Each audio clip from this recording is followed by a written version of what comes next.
This week has possibly been Imran's biggest yet on Coronation Street, and today I'm delighted to be joined by the actor who portrays him on screen. It's Charlie de Melo. Thank you for coming on for a chat. Hello, hello. Thank you for coming and joining us at last. No, my pleasure once again. Yeah, thank you for having me. That's all right, though. The last time you came on, you were doing the competition, weren't you? And we said you had to earn your Corrie stripes to get an interview. I remember that. So they are consider them well and truly earned. Oh, good. Well, thank you. And I've made my way out of the visiting artist's dressing room. Oh, you got your own one now, have you? Yeah, I'm gradually earning my stripes. So one by one. Right. Well, first thing first, the question that is on everyone's lips at the moment is what is going on with Imran, because he's turned into a massive git this week on Coronation Streets. Yeah, he has. Yeah, I feel the same. I feel the same. That he's kind of had a real switch from this kind of because you've only seen him through the lens of his relationship with Rana so far, and that has sort of, without question, always been a position of support and care and love. Like, that's one thing that he kind of doesn't really move away from. However, now with the sort of added stress and soon to be grief of his relationship with his parents and his father sort of gradually succumbing to his illness, there is a kind of this hardening of him, because the way I kind of like to think about it is that he is someone who relishes being in control, be it in his personal or professional life, and he's sort of encountered this situation that he has no control in, and that he has to just let happen. But his way of kind of dealing with it is quite unhealthy, and that he kind of uses various distraction tactics. With there's a scene in the hospital after they're kind of given his diagnosis where he just takes whatever case is going. And so there's distraction tactics, and there's also a kind of hardening of a certain kind of emotional empathy just to avoid having to deal with the grief. Yeah, that makes sense. Yeah. And that is kind of manifested, unfortunately, for him and for others in this new sort of professional relationship with slimy old Duncan. do you think does Imran believe Duncan now? Do you think, or is he? This is the first question I was kind of asking when I was first given the script, and at this point in the story, I don't think he cares, because when he first arrives at the police station, he's like, "Oh God, the fraud! This is boring. I don't want to deal with because fraud's like a boring old fraud. That's not distraction enough. I need something juicy. I need something to really commit to." Yeah, and the fact that it's because he's got no kind of prior relationship with Duncan. He doesn't care about Duncan, really. No. It's as soon as he says Sally Metcalf, that's when the eyes kind of come away from the paper, and he goes, "Oh, okay, tell me more." And it's the fact that this is big and this is juicy and this is interesting. That's enough of a distraction for me at this point, and this is the thing I'm gonna be able to dive in with both feet and commit to, so as not to have to deal with the reality of the fact that my family is sort of falling apart, and a quarter of it is passing away. Yeah, of course. So how was Imran's role described to you when you were given the part? I mean, was he supposed to be kind of a lawyer that would get his teeth into a case and want to do whatever he could to win, whatever the cost? What was his ethics? Yeah, I think at that sort of stage, when you're that kind of early on, this isn't sort of unique to Corrie. This is kind of a general thing. They're usually quite vague with that sort of stuff. Like, the main thing, as far as I know, that I was brought in for was to have this kind of pillar of support for Rana, which is kind of why it was through that lens you saw him for the first sort of however many months. Yeah. It was always sort of buzzwords like hotshot lawyer, wondering, like glint in the eye, bit of a smirk, like all that kind of stuff that kind of paints a picture, but it can be interpreted in you know, a lot of different ways. Yeah. And as time goes on, and this is unique to Corrie, what the writers kind of feed you, you interpret, and then you feed outwards back to them, and they kind of get a sense of you get a sense of them, and it becomes a bit more of a symbiosis. Yeah. And as time's gone on, there has the various kind of elements to the character that you're seeing now are kind of a mix of stuff that subconsciously or otherwise that I've brought to the table, that the writers have seen, taken on board and whatnot, plus their kind of direction that they want to go in, which I am then taking on and interpreting. So it's just kind of, you know... Yeah, yeah. Well, you have very much been quite a background character and a bit of a hanger-on to the Rana story up until this point, haven't you? This seems to be Imran's big chance for us to see him as himself and not just as Rana's brother or as Adam's partner. It's a storyline sort of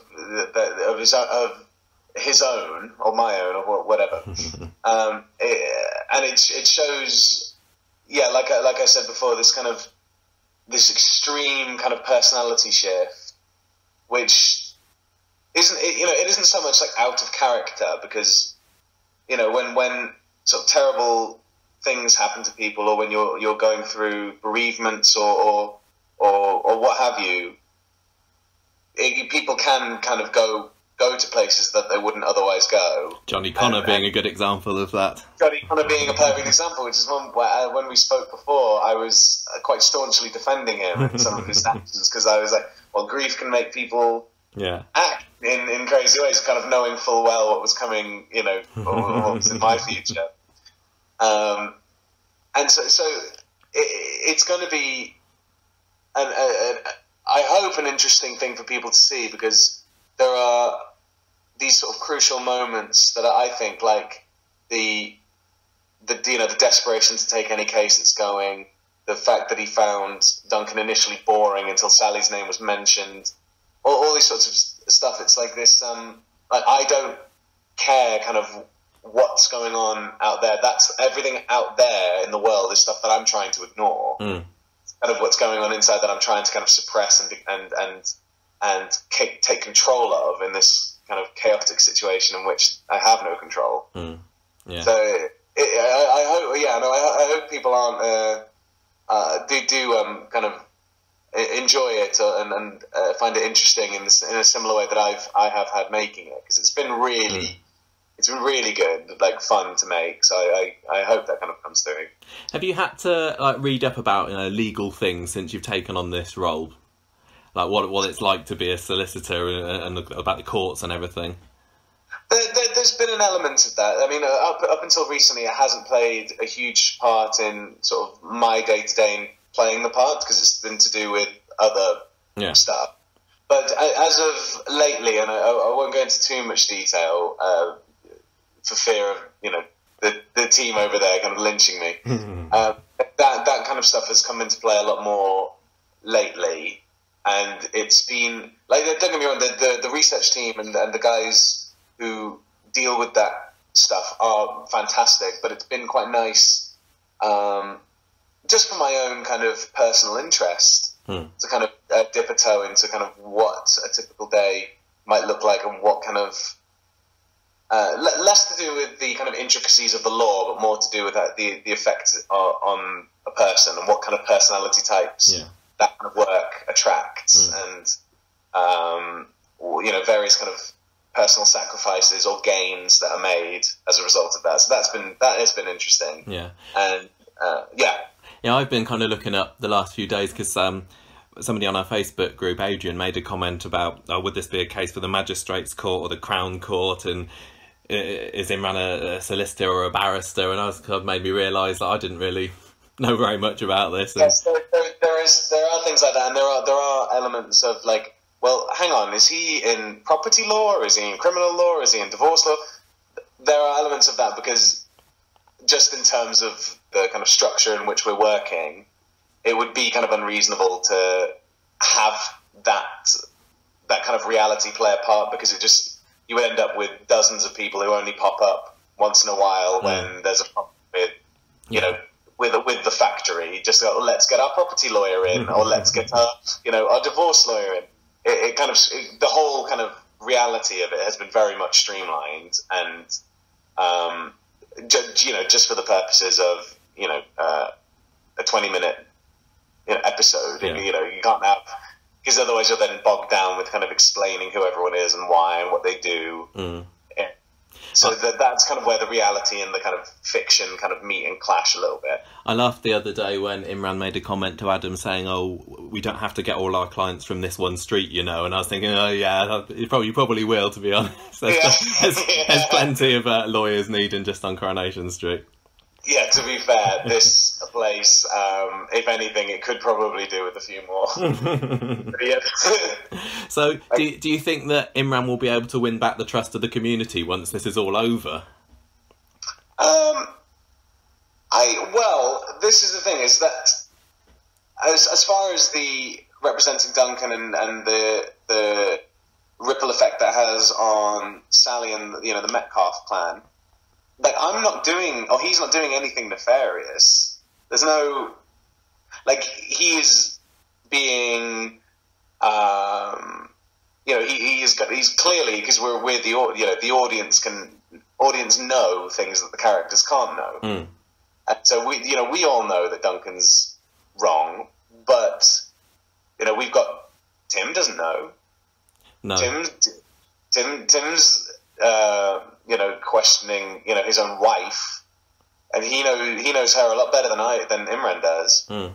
Likewise, Duncan charmed Sally into kind of eschewing her mayoral responsibilities. Yeah. And so so I think as far as the community is concerned, they are supportive, and they do love one another, and they do have each other's backs when things get rough. But at the same time, like, this guy isn't, he's charming, and he's planned very well, and he's got a very good case. And to the point where Sally's own loved ones are questioning her integrity and her loyalty. Yeah. So, but the wider community perhaps don't. It's not as cut and dry as Sally good, Duncan bad in the eyes of the Weatherfield kind of whole. And I suppose people are quite forgiving anyway. I mean, you've been doing a lot of work with Alia, and being related to Rana and all that, you'd have thought that Alia wouldn't want to have anything to do with any Habeebs.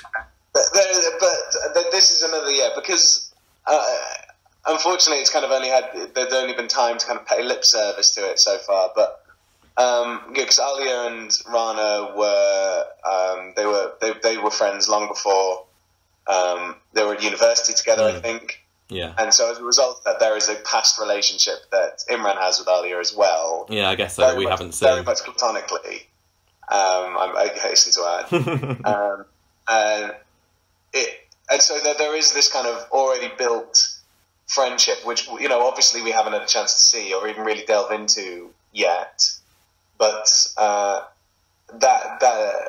they had a relationship, clearly kind of strong enough to withstand Rana and Dan's fallout. But yeah, it's only really because it hasn't been the point hasn't quite been laboured enough on that yet. Maybe saying, "Oh no, these guys did know each other before." Yeah.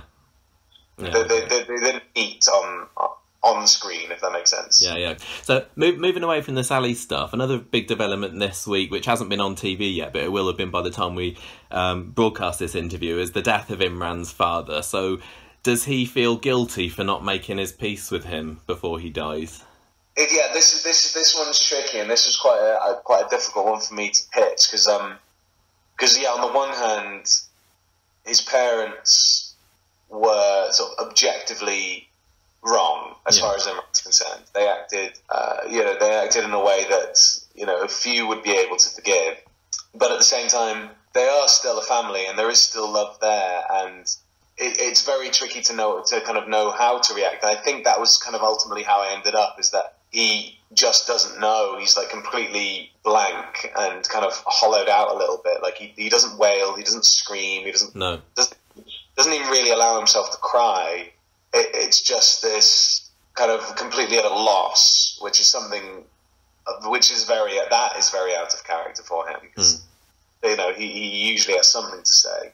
Yeah. And so that there is definitely a feeling of like, yeah, deep sadness, deep regret, but also weirdly possibly a sense of relief, because their relationship was so fraught and was so strained, and it meant that Rana would forever have been an outcast. It was more complicated than usual, I think, maybe with that good. Yeah. Kind of didn't really cover it, because it had a lot of baggage. Even in death, their relationship sort of maintained a sense of baggage about it.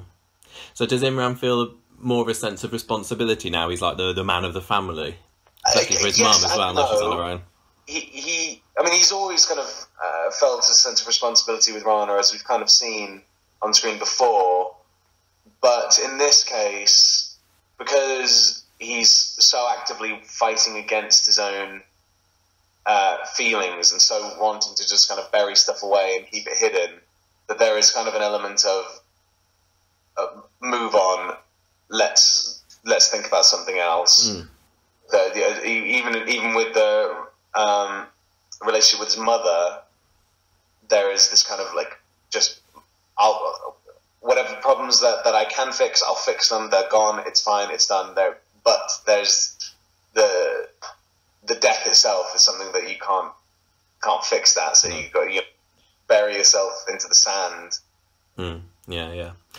So also on Friday, we're going to see Imran embark on a relationship with Leanne. So how did you feel about Imran getting his first love interest in the show at last? Good. It's been really nice, because it's a strange one, because it's the one thing that people have been asking me kind of in the kind of various sort of small interview circuits I've been doing. That's been the main thing people were asking me kind of from the start. And, you know, I wasn't quite sure kind of how to respond, because any kind of response immediately kind of feels a bit icky and lechy, like, oh yeah, just like, you know, that kind of, if I got my eye on. But genuinely, the fact that it's Jane that I'm able to work with and kind of share some time with on set has been such a joy, because, you know, not only is she someone who is most certainly earned her stripes. She's earned her pro stripes. 20 years worth of stripes. Yeah. And she has the kind of sort of sense of ease and ease of kind of work and ease of self that kind of comes with that kind of level of experience, which was really nice to kind of just play off of, because it makes one's kind of working life a lot easier when the person opposite you is comfortable enough in their own and their character's skin to kind of allow, you know, ideas to bounce off one another and to try stuff out and to just be really open and honest, which is a real joy. And it was so lovely to kind of have that, particularly when there are scenes, and I'm guessing this isn't much of a spoiler given, you know, what happens on Friday. You know, there are scenes with varying kind of degrees of intimacy, and that's that's still quite a tricky subject to kind of broach. Even though I've been doing this for a few years, like this line of work, that's still quite a tricky thing to do. Like when it comes to either sort of violence or intimacy, like those two things are always quite difficult things to do, because you don't want to make people uncomfortable, or you don't want to kind of do anything that kind of might feel too exposing for you or for them. It's quite it's a tricky thing, but Jane was so generous and lovely and warm and caring and loving, and made me feel so comfortable. They went out of her way to make me feel comfortable. That's nice. Such a lovely thing, and really, really generous. So it's really, really been lovely, to work with her. Do you feel that the Imran and Leanne relationship has got the potential to go the distance, or is it more of a kind of a short-term thing, do you reckon? Well, I think in any other circumstance, I think it may have done. But the fact that it comes at the kind of as a result of Imran's father dying, and he immediately goes to the pub. Pardon me, is drowning his sorrows. Is self-medicating and not wanting to kind of really deal with anything. When then Leanne shows up, sit down, beaming smile, just wanting to kind of inquire about this PA position, and he's kind of immediately struck by how sort of bright and self-assured and confident and able that she is, that he immediately takes this real shine to her. But the reason that he's there and the reason he's in that position, the reason he's kind of feeling like this is because he is grieving, or he's doing his version of grieving. Yeah. And so if that wasn't the case, I would like to think that they may have done, but as it stands now, it's a tricky way to start a relationship. Yeah. In a kind of haze of grief and booze. It's a very soapy way to start a relationship. Very soapy. Yeah, that's true. And there's also, of course, the you've had a few scenes where you've got up Toya's nose this week as well, so I imagine that she wouldn't be happy to see her sister getting involved with Imran. That's also true, yeah. You've had these kind of moments of kind of sniping antagonism between Imran and Toya. And so that, because also you have the Battersby sisters who are, they are Legion, and they are a united front in a way that's quite, intimidating for anyone who was to upset one or both of them. Yeah. So that adds its own kind of level of complexity to the. So Imran might need to watch his back then. Probably his back is front as well. To be honest, he needs to watch all sides. So now you've been working with Jane and Georgia and some of the other main members of the cast. How are you feeling that you're settling in with the rest of the cast now? Now you've been there nearly a year. I really have been feeling that, but that feeling kind of came a bit before, or quite long before actually, that I started kind of working with them actively. Because, I'm sure you've been told a million times, everyone that works there is warm and loving and welcoming and goes out of their way to make sort of newcomers to the cast feel as warm and welcome as they do.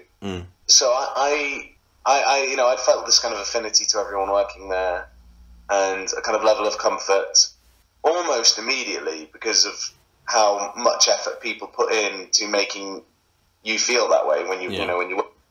Because the kind of green room atmosphere, which can usually be a bit of a sort of dry and dusty affair, people go in, make their tea, wander off.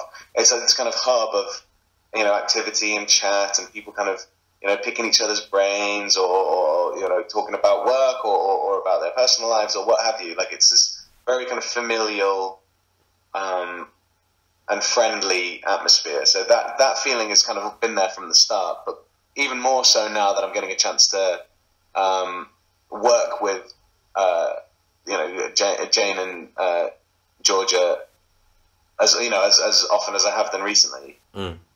That in itself that's added kind of an extra layer of kind of appreciation to that kind of family bond that particularly that those two have actually. Yeah. And we saw you have a scene with Carla this week as well, and Peter. So yeah, it's spreading your wings. Are there many people that you can think, I'd really like to have scenes or stories with such so and so as time goes on? Oh, I would be hard pushed to pick one. I've personally got a real fondness for the Henry and Gemma relationship. But how I would fit into that, I don't know. I'm quite happy to actually just watch that from afar and just appreciate that because that's marvelous. Yeah. I love those so much. I think I'd probably. It's funny because when I first started, I would have. I think what Georgia would have certainly been on my list actually because her and I, when she worked I've worked with a friend of hers who she used to do Casualty with back in the day, and he spoke incredibly highly of her and just how wonderful she was. And so I was like, right, I'll make a kind of mental note to hopefully work with Georgia one day. She's going to be blushing as she listens to this now. Well, no, yeah, I've told her this. Like, she could not have come recommended more highly. So to have had a chance to actually work with her myself has been a real treat. Yeah. Other than that, no. And then this is not a kind of cop out answer. Like, genuinely, everyone else's work, because I'm genuinely a big fan. So I'm quite happy to kind of just sit with my head in my hands and just watch them. Had you been a Corrie fan before you joined the show? I had been, but I'd taken a bit of a sabbatical because I'm sure a lot of actors will tell you it's actually quite difficult to kind of keep on top of any TV, least of all soap, which is kind of requires quite a lot of time. So once I started working as an actor, it was one of the first things to go, unfortunately, just because of the commitment of time that was required. Yeah, and I was working in the theatre for quite a while, and that's the worst time, because just as the curtains go up, that's when. So that's when they're on. It starts. So yeah, no. So I took a bit of so I had to have a bit of a crash course in who a lot of the new faces were and how they were related to one another. But it was, and also this is another great thing about the writers, that they kind of keep the doors open for that kind of thing. Yeah. It's not quite. You'd think, with a show with 50 years, nearly 60 years of history, that it would be there'd be gatekeepers, kind of, if you don't know this, there's no way you could possibly know this. But it remains really, really accessible despite that, and while still, moving the story forward. So I'm really in awe of that, and also have no desire to kind of work out how they do that, because that must be a nightmare. Well, it's a good job. There are so many excellent fan sites and podcasts to help people like you catch up on what's been going on. Exactly. As I said, I've said this to you before. This is how I discovered your podcast. Started watching I started learning my lines for my first set of episodes, and I needed a kind of crash course in what was going on week to week, and how I could, because you don't get all the scripts, so I needed to kind of know what was going on in the lead up to my first filming days. Yeah, and you were the guys that first came up, and my first port of call before Corriepedia. Hope we served you well. Now, something else you have definitely told me before, but for the benefit of the listeners, tell me a bit about the audition process of joining Corrie, and just what it was like being the new guy on set. Oh yeah. That was well. It started off with the usual kind of email from the agent saying this is what the job is, this is what the role is, this is kind of a brief breakdown on kind of what is required of you. So it's like very, like, the guy's a lawyer, the guy's he's a family member of people that are already there. That kind of vague, but enough to kind of paint a picture. And I was invited up to Media City to go and sit with Jenny Redcliffe, and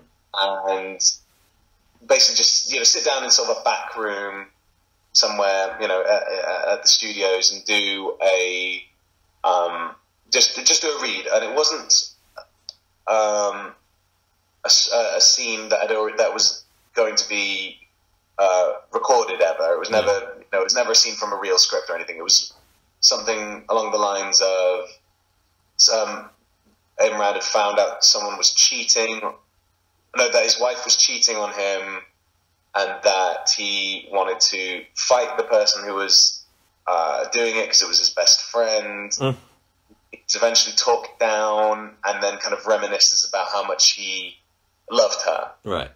And so basically, because the scene, to read it, it's almost like it's quite jarring, because it goes from because in stage directions you usually have like little kind of guidelines on how to play it, which you can ignore, or what have you. And so things like sotto, which means kind of under your breath. There's TIC, which is tongue in cheek. So it's doing all these little guidelines onto what to say, how to say it. So it's going from screaming, shouting, to laughing, to crying, and it's basically used as a kind of way to, here is this kind of impossibly written thing. See how you do. Yeah. Like That's certainly how it felt anyway. No one specifically told me that, but it seemed, it seemed that way. And I go away, and however many weeks later, because I was doing the important part of the story here, actually, is I was doing a play in London at the time where I had to have grown my beard for, I think it was like 8 months or something by the time it finished. So it was huge, this beard. There are pictures of it floating around somewhere, but it was so big. Like, I had no shape to my face, and my mouth was completely covered. That's how big it was. And I had quite long hair as well, so I'd grown my hair out. I had a huge beard. And so that was the kind of look that they were working with. I was coming in to play this sort of hotshot lawyer, and I was coming in, looking like that. Yeah. That's the point. And I get invited back a few weeks later, and it's like with these kind of auditions, you're usually kind of expected to dress for the part. Like, not like a costume necessarily, but if you're playing a hotshot lawyer, for example, like maybe think about coming in a shirt and tie or something. So, yeah. And I tried one on the day I was due to come up for this recall, this screen test, and I looked ridiculous. Like, I had this huge beard, this long hair. Like, I looked like, what's that film with Brendan Fraser where they they thaw out a Neanderthal and put him in human. I know what I mean. I can't remember what it's called. It looked insane. So this is never going to work. Like, I look ridiculous. I'm just going to wear exactly what I wore to the previous audition, which was a pair of jeans, a pair of boots, a t-shirt, and a kind of jackety thing, like the very much the casual and smart casual. Yeah. And so I get there, and it's the main studio where the bistro set is. Yeah. And full crew. There's lights, there's cameras, there's the director, there's boom operators. Everyone's there, as well as Babna sat in one of the little booths. And I go over, I introduce myself. I had done a little bit of swatting up on her specifically because I knew I was to play her brother. So I was kind of doing the whole, how are you finding it? Like trying to kind of seem sort of amiable, but in fact I was kind of terrified. And we go through, it was the exact same scene as well, so it was the kind of screaming, laughing, crying, weird scene. And we do it a couple of times, and I ask, if I could do it again, try something out, or, and stuff like that, kind of immediately kind of starting a dialogue with the directors and kind of hoping that would kind of show that I was interested and not just wanting to kind of phone it in. Yeah. And it seems to go well. I meet Jenny on the way out, and she says, I think that went quite well, da-da-da. And a few weeks later after that, it turns out I'd booked the job. And so it was happy days, brilliant. Great. It turns out, I find this out months and months later, long after I'd started, it was maybe a few weeks ago from now. Yeah. That I'm told that because of the way I looked, because of that huge beard and that long hair and the fact that I'd chosen not to wear a suit, they immediately and quite rightly assumed, because I hadn't made it clear that I had done this for a reason. They had kind of assumed that I was kind of taking the mick a little bit, and that I was showing up kind of really, really dressed kind of in that kind of hobo chic kind of look. You couldn't even see most of my face. Like, it was like I was wearing a balaclava. It was insane. I need to find these pictures. They'll be floating around somewhere. And so they all assumed that I wasn't interested, and that I was coming in and I was kind of mocking them. That's so funny. When in fact, I very much wasn't. And so they spoke to my agent, and this is all stuff that I didn't find out until much later. And they asked if I could then send them some photos of what I look like in a suit, of what I look like clean shaven, what I look when I seem to have made an effort. And so it was by the grace of that kind of those photographs that kind of helped me book the job. Because which I found out much later that I was kind of hanging on a knife edge a little bit just because of my big dumb face. Do you remember what it was like the first day you like came to work there? Was it a bit intimidating? Yes, I do. Because I was still doing the play at the time. I started working at Corrie, which you'll notice if you look at my first 2 episodes maybe, I've got quite long hair and my beard is quite a lot bigger. And they'd shaved it quite a lot at Corrie because they were like, Charlie, we can't do anything with this. And I was like, but the play, I've already started doing the play. And they're like, well, just you work here now. Like, shave your face a little bit. And it was Rana's wedding. So I was with Kasim and Sarah and Bavner and Dean. And so those guys is kind of a immediate kind of introduction to what the kind of environment would be at Coronation Street was really encouraging. Because they were young and they're enthusiastic and they're interested and they're interesting.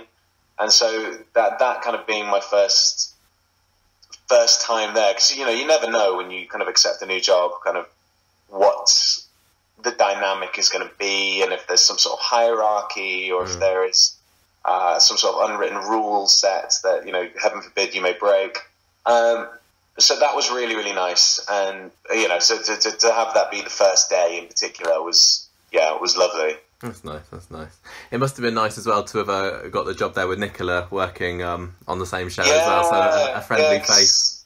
Yes, absolutely. And she was really, really kind of instrumental in a way in my sort of final decision to accept the job, because we'd heard, my agent and I, we kind of knew the kind of reputation that the place had from various clients that had been through the door and whatnot. So we know that people had spoken really highly of it.